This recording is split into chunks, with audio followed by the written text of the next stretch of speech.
আসসালামু আলাইকুম।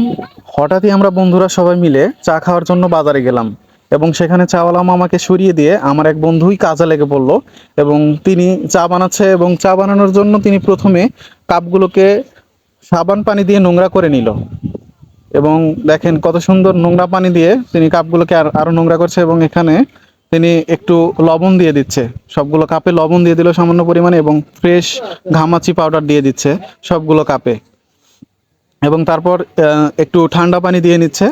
তারপর সামান্য পরিমাণে চাপাতি দিয়ে নিল এবং চাপাতিটি দেওয়ার শেষে একটি বুলডোজার নামিয়ে দিয়ে সুন্দর করে সংমিশ্রণ করে নিল এবং তার সুন্দর এই সংমিশ্রণের জন্য পরিশেষে একটি জঘন্যতম চা তৈরি হয়ে গেল এবং আমরা একটি বাজে ক্লিপ নেওয়ার চেষ্টা করলাম। তারপর সবাই সবার কাজে লেগে পড়লো, চা খেতে শুরু করলো।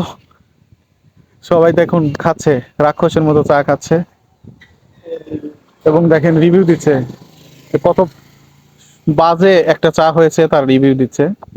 আহ, কি স্বাদ সেই! এবং দেখুন উনি রিভিউ দিতে রাজি নন এবং উনি লাইক দিচ্ছেন।